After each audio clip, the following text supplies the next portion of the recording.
ये देश का युवा टेंशन में आके देश का जो खोपड़ी के दिमाग के बाल खत्म हो रहे हैं और मानसिकता कमजोर हो रही है, उसकी सबसे बड़ी वजह बेरोजगारी है। इस उम्र में देश संभालना चाहिए, बीजेपी को संभालता फिर रहा भाई। देखो यही एक रीजन है, पता है क्या, कि इन्हें एक पॉइंट चाहिए किसी भी फैक्टर की ना, एक से अधिक पॉइंट होते हैं। आपको ये समझना चाहिए कि रक्षा बजट घटाया क्यों गया है। अच्छा रीजन क्या हो सकता है घटाने का? कोई बात नहीं, आप बताइए रीजन क्या है, बताइए भाई। आपको अंदर यहाँ काम चाहिए, रोजगार चाहिए ना, अच्छा, सुविधा चाहिए, अच्छा, तो उसके लिए इंटरनल पहले सुविधाएं नहीं थी, पहले सुविधाएं नहीं थी, पहले सुविधाएं थी, पहले नहीं थी। क्यों नहीं थी? पहले नहीं थी। देखो अरे सुनिए, आज रोजगार की बात करते हैं, ये इसलिए आज रोजगार की बात करते हैं ना, आपके पास स्किल नहीं है। भारत की जो शिक्षा व्यवस्था है ना, अनस्किल्ड है। देखिए हमारे देश में रोज 80 लाख लोग ना हर साल ग्रेजुएट होकर निकल रहे हैं। मार्केट के हिसाब से उनके पास स्किल ही नहीं है। आप भारतीय जनता पार्टी की सरकार ने एक बजट पेश किया अभी 23 जुलाई 2024 को। वो ये बजट है, देखिए आप एक बार कैमरे पर देखिए, ये बजट है। ये कितना बड़ा खोखला बजट है, इसको बजट बोलते हैं। वो बजट क्या है मैं पढ़ के सुना देता हूँ, आप इसका पिक कर लीजिए, अपने चैनल पर भी दिखाइएगा। भारत माता सेना रक्षा बजट, भारत माता सेना रक्षा बजट, जो हमारे भारत की सेना के लिए, जो रक्षा के लिए, डिफेंस के लिए जो बजट आता है, उस बजट को 9.6 से घटाकर 9.43 किया गया। जबकि बढ़ाने का काम करना चाहिए डिफेंस के अंदर, उस बजट को बढ़ा के पेश करना चाहिए, ये घटाने का काम करते हैं। क्या मैनेजमेंट को, क्या डिफेंस को ये मतलब ओवर ले जाना चाहेंगे? सुनिए कृषि का बजट, इस पे पहले सुनो, काउंटर पॉइंट सुनो ना। आप बोल रहे हैं कि रक्षा बजट क्या किया उन्होंने, घटाया है। हाँ। आपको ये समझना चाहिए कि रक्षा बजट घटाया क्यों गया है। अच्छा रीजन क्या हो सकता है घटाने का? कोई बात नहीं, आप बताइए रीजन क्या है, बताइए। भाई आपको अंदर यहाँ काम चाहिए, रोजगार चाहिए ना, अच्छा, सुविधा चाहिए, अच्छा, तो उसके लिए इंटरनल पहले सुविधाएं नहीं थी, पहले सुविधाएं नहीं थी, पहले सुविधाएं थी, पहले नहीं थी। क्यों नहीं थी? पहले नहीं थी। देखो अरे सुनिए, आज रोजगार की बात करते हैं, ये इसलिए आज रोजगार की बात करते हैं ना, आपके पास स्किल नहीं है। भारत की जो शिक्षा व्यवस्था है ना, अनस्किल्ड है। देखिए हमारे देश में रोज 80 लाख लोग ना हर साल ग्रेजुएट होकर निकल रहे हैं। मार्केट के हिसाब से उनके पास स्किल ही नहीं है। आप पढ़ के निकल रहे हैं ना, वो परेशान है जॉब के लिए। क्यों? स्किल नहीं है। जो नीट का एग्जाम देते हैं, जो नीट का एग्जाम देते हैं, उनके अंदर स्किल नजर नहीं आता आप लोगों को। एसएससी का कंपटीशन फाइट करने के लिए जो पार्टिसिपेशन करते हैं, पार्टिसिपेट करते हैं, उनके अंदर स्किल नजर नहीं आता। अरे सुनिए ना, मैं क्या बोल रहा हूँ, अरे सारा कुछ आपको समझ है क्या? नहीं, आपको समझ है? आप सुनने की क्षमता रखिए, पहले सुनने की क्षमता रखिए। आप सुनने की क्षमता रहिए। टैलेंट को स्किल बोल रहे हैं आप टैलेंट को स्किल बोल रहे हैं। स्किल किसे कहते हैं? किसे कहते हैं स्किल? बताइए, आप बता दीजिए। देखो आपके भाई मार्केट की डिमांड क्या है, उस हिसाब से आपके पास नॉलेज होना चाहिए ना। मार्केट जॉब किस बेस पे देगा आपको? मार्केट जॉब तभी देगा जब आप उसकी डिमांड को पूरा करेंगे। और आप ऐसी शिक्षा पद्धति से आ रहे हैं जो क्या है 50-70 साल से पुरानी है। हमारे पिता माता जिन शिक्षा से पढ़ के आए, आज भी हम वही पढ़ रहे हैं। सोचो, ऐसी शिक्षा पढ़ के आप चाहेंगे कि आपको अच्छी नौकरी मिल जाए? कैसे मिल जाएगी नौकरी अच्छी? नहीं मिलेगी, कभी नहीं मिलेगी। हमको स्किल डेवलप करना है अपना।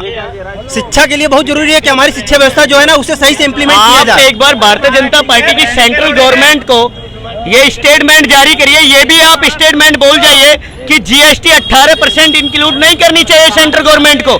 अरविंद केजरीवाल जी के गुड गवर्नेंस की खिलाफत करते हैं, जिन पर आज तक कोई एलिगेशन साबित नहीं हुआ, और उनको घसीटा जा रहा है, उनका टाइम खराब किया जा रहा है, उनको परेशान करने का काम किया जा रहा है। ये देश के अंदर दुविधा वाली बात है। देश के हिंदू मुस्लिम सिख ईसाई सारे लोगों की शिक्षा की व्यवस्था करने वाले अरविंद केजरीवाल जी आज उनके अरे सुनिए ना, बीजेपी के लोगों ने शिक्षा का बेड़ा गर्क कर दिया, 18% जीएसटी इंक्लूड कर दी। क्यों की भाई? आप ये बताइए, सेंट्रल गवर्नमेंट है कि हॉस्पिटल है, बीजेपी ने पिछले 10 सालों के अंदर फार्मेसी खुली हुई है। बीजेपी ने पिछले 10 सालों के अंदर लोगों की रोजी रोटी से छीनी है। इसमें कोई कहने की दो राय नहीं है।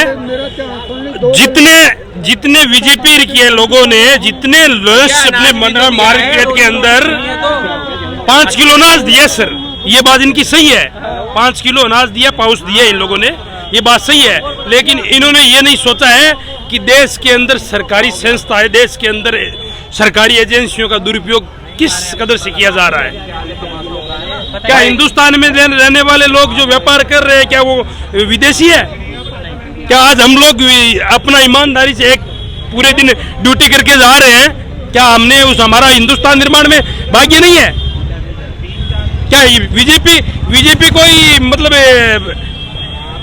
हिंदुस्तान होने की कोई पार्लियामेंट बिल्डिंग का नाम बीजेपी है क्या? आज सर जितने भी बीजेपी के अंदर जो मुद्दे हैं वही मुंगेरी लाल वाले सपने वाले मुद्दे हैं, वही टैंक वाले मुद्दे हैं, वही पैंट करके वाले मुद्दे हैं। वास्तविक स्थिति ये है कि इस हिंदुस्तान के युवाओं को, इस हिंदुस्तान की जनता को सबसे बड़ी चीज शिक्षा, रोजी रोटी और इस हिंदुस्तान के लोगों के, इस हिंदुस्तान के नौजवानों के हाथ को काम चलिए सबसे जरूरी है। आप बात करते हैं कि शिक्षा सही बात है, आपने ये सही बोला, शिक्षा सही होनी चाहिए। हम रोजगार आज मार कर रहे हैं कि हमें रोजगार चाहिए। कैसे मिलेगा रोजगार जब हमारे स्किल जो हमारी नींव है वही नहीं सही है। नींव खोखली है तो आप बिल्डिंग खड़ी कर लेंगे? नहीं कर पाएंगे ना, बिना नींव सही। और अभी कुछ लोगों ने बोला कि भाई 5 किलो अनाज देके क्या किया, कामचोर बना दिया। ये बताओ, सब्सिडी पे जो भी चीजें मिल रही हैं या फिर जो भी फ्री की चीजें मिल रही हैं वो क्या मजबूत बना रही है लोगों को? आपको लोगों को ये डेवलपमेंट, उन्हें भरोसा दिलाना होगा ना कि भाई हम खुद से कैपेबल हैं अपनी बिल भरने के लिए, अपना फीस भरने के लिए। आपको वो डिफेंस और कैपेबिलिटी जमा करनी है ना लोगों के अंदर, कि आप ये कह रहे नहीं। मैं मानता हूँ हर चीज गलत नहीं होती है, नहीं होती हर सरकार में भाई नहीं गलत होती, हर चीज गलत नहीं होती है, हाँ, होती भी है। देखो कुछ चीज गलत होगी लेकिन हर चीज गलत नहीं।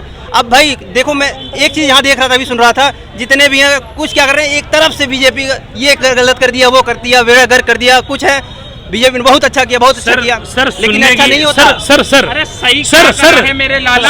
सर एक मिनट सर, बचे ये करा बीजेपी ने। रीजन क्या है? रीजन ये है, टेंशन में आ रहे हो, टेंशन में आ रहे हैं, अजीब बात है। ये देश का युवा टेंशन में आके देश का जो खोपड़ी के दिमाग के बाल खत्म हो रहे हैं और मानसिकता कमजोर हो रही है, उसकी सबसे बड़ी वजह बेरोजगारी है। इस उम्र में देश संभालना चाहिए, बीजेपी को संभालता फिर रहा भाई। देखो यही एक रीजन है, पता है क्या, कि इन्हें एक पॉइंट चाहिए किसी भी फैक्टर की ना, एक से अधिक पॉइंट होते हैं भैया। किसी भी समस्या के एक से अधिक के अंदर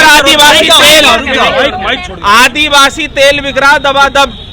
जितने भी टेंशन में परेशान हैं, जो रोजगार से, शिक्षा से, नौकरियां नहीं मिल पा रही लोगों को, वक्त से पहले बूढ़े हो गए, गंजे हो गए, जल्द से जल्द या तो भाजपा छोड़ो या आदिवासी तेल लेना शुरू करो। सही बात है, ये आदिवासी तेल लगा के आए हैं।